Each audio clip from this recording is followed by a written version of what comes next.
Imagine the most feared god in all of Olympus, the embodiment of war itself, trapped like a common prisoner for over a year. This isn't just any tale of divine conflict. This is the story of how two mortal giants managed to imprison Ares, the god of war, and how it took the cunning of Hermes to set him free. In the ancient world of Greece, mythology wasn't just entertainment. These stories shaped how people understood power, justice, and the delicate balance between mortals and gods. The Greeks believed their gods were powerful, yet flawed, capable of both great triumphs and humiliating defeats. Today's tale perfectly captures this paradox. Our story begins with Ares, son of Zeus and Hera, the most controversial figure on Mount Olympus. Unlike Athena, who represented strategic warfare, Ares embodied raw, brutal combat. He thrived on chaos, bloodshed, and the savage fury of battle. Most gods found him distasteful. Even his own father, Zeus, called him the most hateful of all his children. Yet Ares commanded respect through fear, his very presence on battlefields deciding the fate of armies.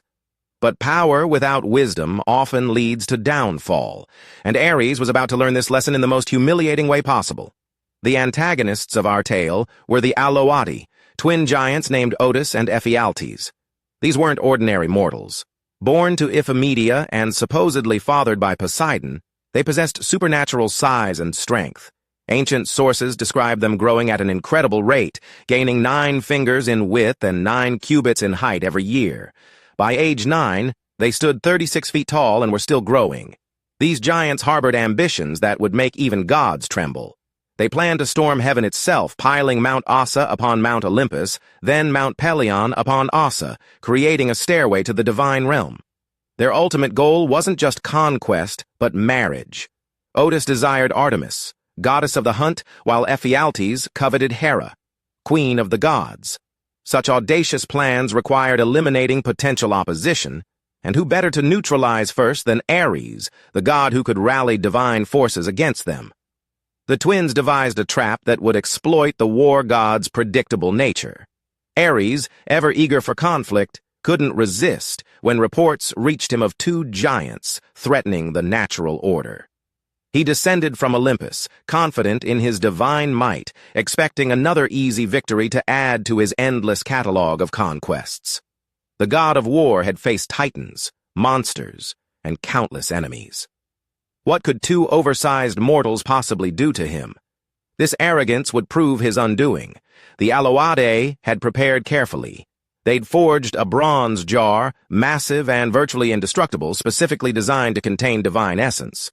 When Ares arrived, ready for battle, the twins didn't meet him with weapons. Instead, they used cunning, perhaps luring him into a confined space where his superior combat skills meant nothing. The exact details of Ares' capture remain shrouded in mystery, as befitting such an embarrassing defeat. Some versions suggest the twins used trickery, others brute force. Regardless of method, the result was shocking. Ares, the mighty god of war, found himself imprisoned in a bronze jar, unable to break free despite all his divine strength. For 13 months, the god of war remained trapped. Imagine the implications. Battlefields across the mortal world lost their supernatural edge. Wars became purely human affairs, decided by strategy and courage rather than divine favor. The balance of power on Olympus shifted, with other gods wondering if they too might be vulnerable to mortal schemes. Meanwhile, Ares suffered in ways that went beyond physical confinement. His pride, his very identity as an unstoppable force, lay shattered. The god who inspired fear in both mortals and immortals had become a prisoner of 2 young giants who hadn't even reached full maturity. The Aloati, emboldened by their success, continued their preparations for assaulting heaven. They began moving mountains, literally reshaping the landscape to build their divine stairway. Their confidence grew with each passing day that Ares remained their captive. But the twins made a crucial error. They underestimated the bonds of family among the gods and the particular cleverness of Hermes.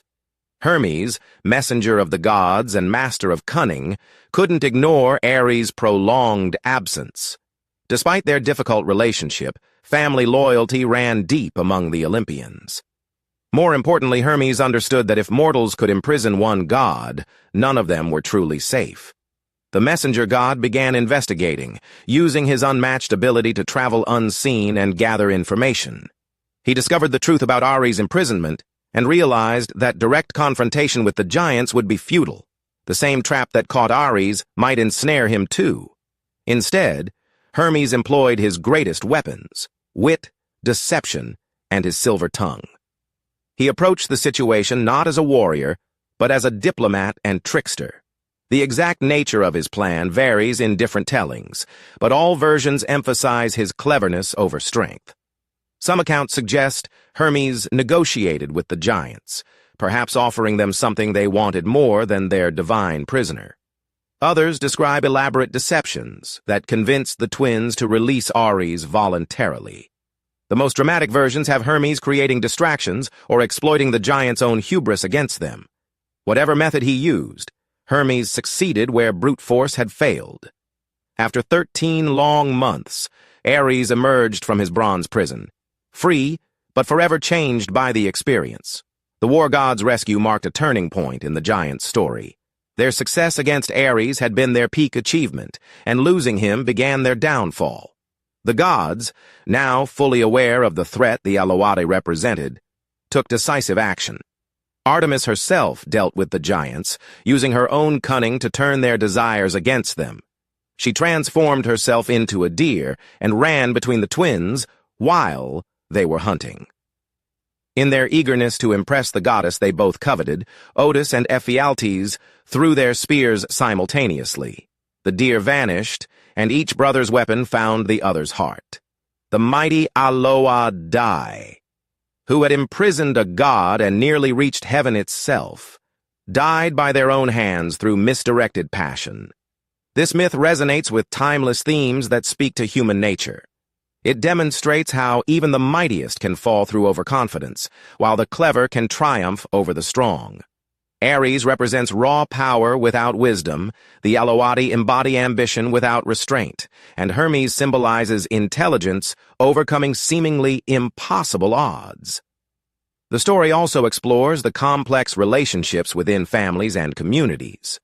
Despite their differences, the Olympian gods ultimately supported each other against external threats. Hermes' rescue of Ares wasn't motivated by friendship, but by understanding that an attack on one god threatened them all. In our modern world, this tale offers relevant lessons about leadership, cooperation, and the dangers of unchecked ambition. Leaders who rely solely on force often find themselves outmaneuvered by those who think strategically. Organizations succeed when members support each other despite personal conflicts, recognizing that collective survival trumps individual grievances. The myth has influenced countless works of art and literature throughout history. Renaissance painters depicted the giants' attempt to storm heaven, while modern storytellers continue drawing inspiration from themes of divine vulnerability and mortal audacity. Ares' imprisonment reminds us that power without wisdom is ultimately fragile. The war god's humiliation became a cautionary tale told throughout the ancient world, warning against the dangers of predictability and arrogance. Hermes' successful rescue, meanwhile, celebrates intelligence and adaptability. In a world that often seems to reward only strength or aggression, this story champions the power of clever thinking and diplomatic solutions. The bronze jar itself has become a symbol in literature and psychology, representing how even the mightiest can find themselves trapped by circumstances they never anticipated. It reminds us that everyone, regardless of their apparent power, has vulnerabilities that cunning opponents might exploit. This remarkable tale from Greek mythology continues to captivate us because it reveals fundamental truths about human nature, power, and the importance of humility. In just 13 months, the story of Ares' imprisonment and rescue teaches us that true strength often lies not in force, but in wisdom, loyalty, and the courage to help others even when we might prefer not to. The next time you face a seemingly impossible challenge, remember Hermes and his rescue of Ares. Sometimes the solution isn't to fight harder, but to think smarter. And victory often belongs not to the strongest but to the most clever.